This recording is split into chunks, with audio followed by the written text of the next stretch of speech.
All right, guys, I am super happy. Paint is on, and it looks pretty good.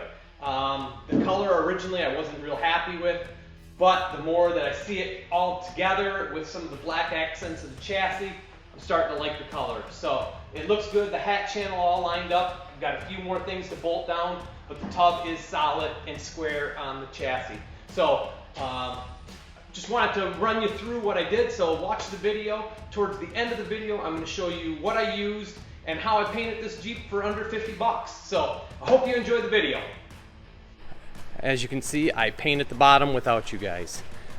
This was, I smoothed a few things out with the grinder, put just a tiny bit of filler in just to kind of smooth out a few of the bad spots where there was like a lot of welds and little patches.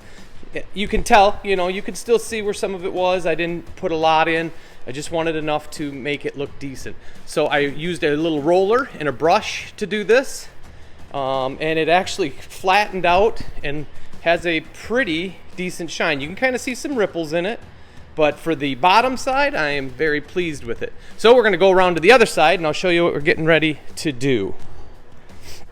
So up in here is where we got all kinds of other little spots where we have these welds, and I just want it to look a little bit better.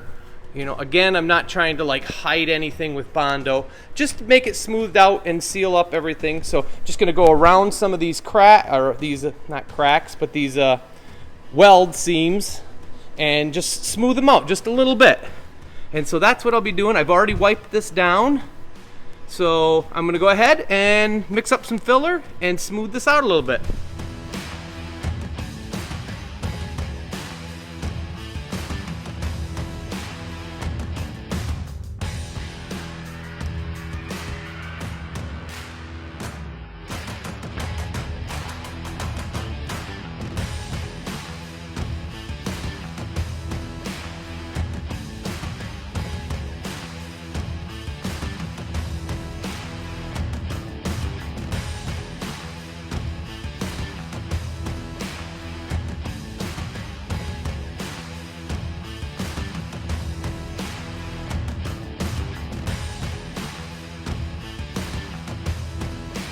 Okay, so I applied that little layer, and most of this will get sanded back out. So, couple pointers on the Bondo: mix up small batches. I mixed 3 little batches for this particular job, which maybe and I'm not experienced at body work. I'm not a body man by any stretch of the imagination. But I found that sometimes the Bondo, if I mix up too big of a batch, number one, I'll have way too much when I'm all done left over, which isn't the end of the world. But the other thing is it starts to get hard to work with. So I like to use it when it's nice and real creamy. So I mix up a little batch, use that batch up, and then mix up another one. So there it is. We'll let that all harden I'm going to let it go for probably an hour. It might be done sooner than that, but that's what I'm going to do. I'm going to let it go, come back in, we'll sand this, and then we're going to prep this entire up to here and get it ready, and then paint the underside of the dash and this floor section.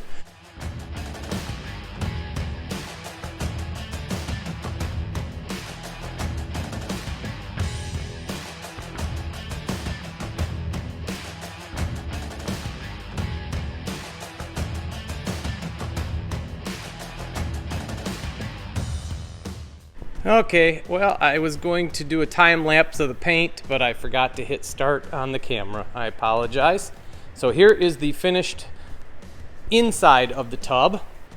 Same paint as on the underside. The only thing I did do differently here is I thinned it just slightly with a little bit of acetone, and then I also put a hardener in this paint. I figured this is going to be your feet are going to be on it, you're going to be all over it, climbing in and out, and sun. So that is it. There's a couple of little runs, a couple of spots where it picked up a little bit of debris, but I think overall, again, it looks pretty good. I mean, the thing's smoothed out pretty good with that little bit of filler. Still, lots of little ripples, but no big horrible spots anyway. So Gonna let this dry. I also went ahead while I was at it and painted the back side of the grill. Okay, still working on prepping this little section right here. The rest of the body really doesn't need any prep work. It's all new metal, and basically you're just gonna maybe see some of the spot welds, and I don't even think those you'll see. So I'll lightly scuff that whole metal before I prime it. But wow, this section, my last Jeep I had all this sandblasted, the whole tub, and then I did a lot of the body work to it, and that makes a huge difference. Getting all this old paint off and all the junk, you can get right down to the metal and see what you need to fix and what you don't. This has got lead in it here and on the other side. There were some brackets on the inside of the on the dash, excuse me. Had to cut them off. But just, you know, with all these layers and layers of paint, you can see there's some yellow, there's some red, there's green, there's some black, which I think might just be a primer or a sealer, but it's just a lot of paint on here to try to get it all smooth so the paint looks decent compared to new metal that doesn't have any paint. So a lot of work. Find a sandblaster, make him your best friend. The firewall has basically been painted up to that seam right there. So all that below that is painted. So I just need to get this little area prepped up. There was, if you remember, there were some really big cutouts here. Somebody took a torch to actually install a heater. So they cut holes. I think there was 3 holes here and 3 holes over here. And they were pretty bad. So I'm just gonna take, and again, just to smooth them out just a little bit. I'm not gonna try to completely cover them up, but I want them to look a little bit better than that. So we're gonna take a little bit of Bondo, smooth out the edges, and then sand it back down.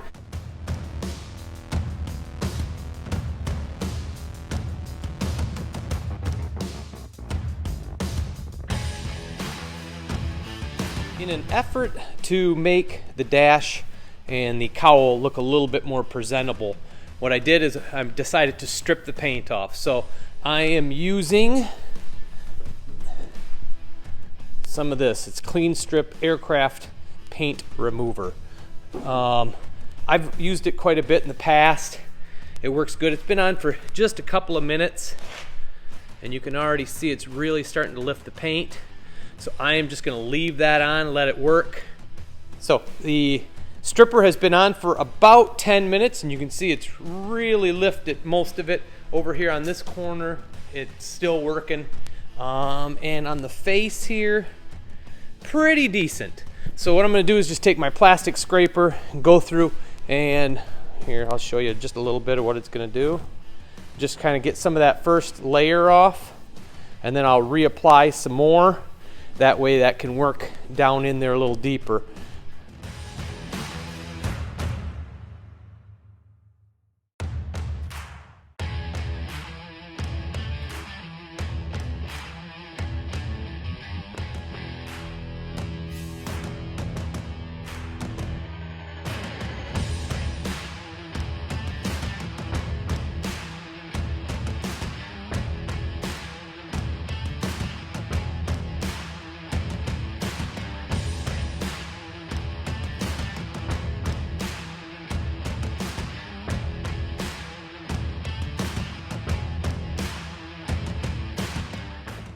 Prep the hood for some of the paint.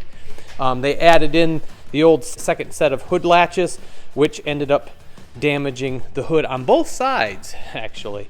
So that wasn't the best move on somebody's part. And there's definitely some tore metal.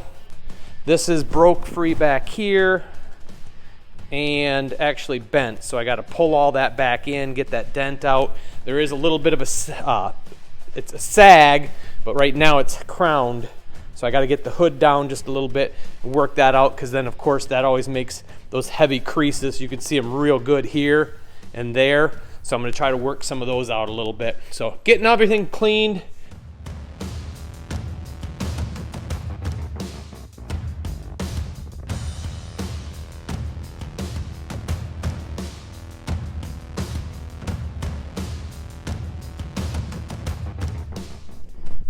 Well, today turned absolutely beautiful. I don't know what the temp is, but the sun is awesome. So I'm getting ready to paint the inside of the hood. and I'm still going with the roller theme. The only thing is this roller is the wrong type. This is more for a semi-smooth than what I was using on the body.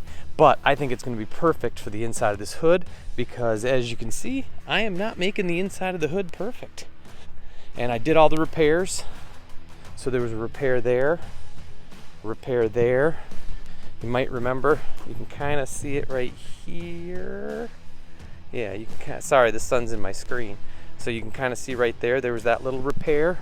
I had to weld this up. This was all broke free, and so it was allowing it to drop down. And then also I welded here. So all the repairs are done.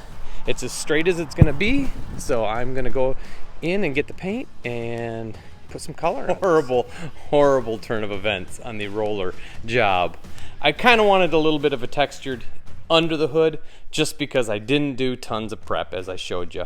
So this is the type of roller that I've been using. It's just like a little foam. It's for smooth finishes. That's what I used on the bottom, on the inside.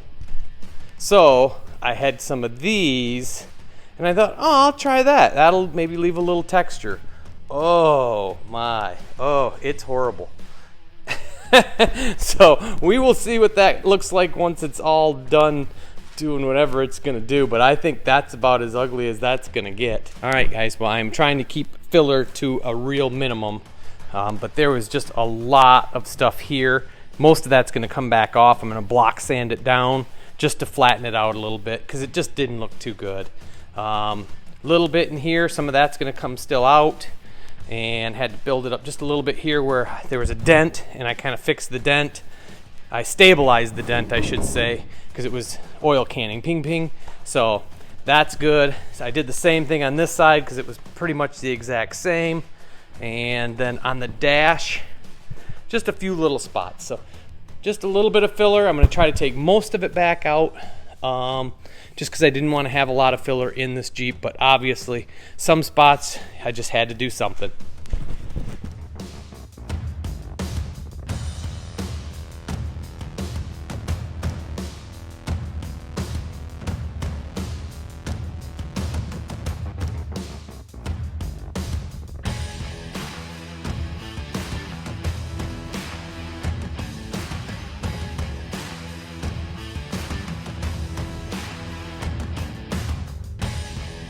So that's kind of what is left of the body filler after blocking it out, and I don't have the right tools to do this, but I'm doing it anyway. Got a little bit of some repair stuff up here yet to do, but I'm going to shoot a little primer on the rest of it and see how it looks, and then I'll sand that out and then probably primer it one more time just to fill in the little scratches and stuff. All right, well, everything is in primer. The floor on the inside, I got it all taped off so nothing gets on it. I put the cardboard up in as I primered this, and that's all got a little bit of primer on it. One thing I did find when I was priming, there's one little spot that I didn't get with sandpaper. I got to touch that up, and then I can finish priming with firewall. It's actually behind the air cleaner, but I wanted to, you know, I hate doing that kind of thing. And there might be a couple little spots tomorrow that need to be sanded before I actually put paint on, but everything laid down pretty decent and looks pretty good. Of course, primer always looks better. Now, like right here, you can see some hammer marks from where I worked that little spot out. I'm a little sad about that because this side actually came out really good and you can't see any of them. So but I've already got paint on the underside, so there's not much I can do about it now. I'm not going to start hammering on it. Again, this is going to be a Jeep that's going to get used out in the woods. So there is the primer. I put a bunch of plastic down on my floor to keep everything from sticking. All right, I'm just going to use some 240 sandpaper, and first thing I'm going to do is sand all the parts down. Okay, so all the parts now have been sanded with 240 and wiped with mineral spirits. So I'm just going to let that kind of dry off a little bit in some of the spots where it's a little bit heavier.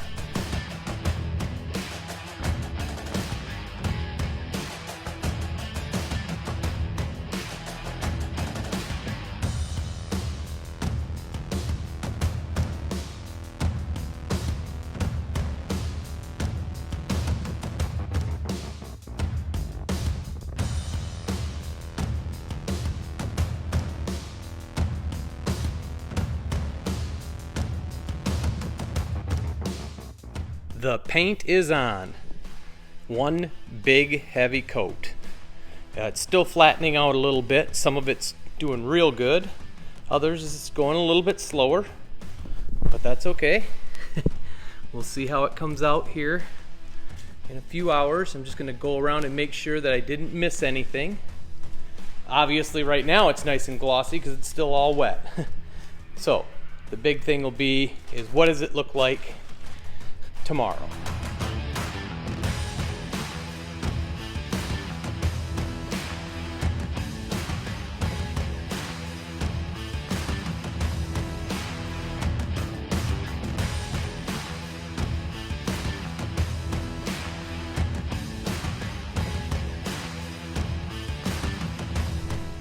All right, they are back together. So I thought I'd show you kind of how I use the lift. There's a little bit bigger holes. Maybe you can see it over there. Hooked the straps in and just took the slack out. Used these backs because they were pretty stiff, and just kind of made the lift so that nothing would touch, and it was just tall enough. So the body is sitting back on. I got to make sure it's all square and make sure everything's kind of lined up so that nothing is thrown off. But there we go, starting to see a Jeep again.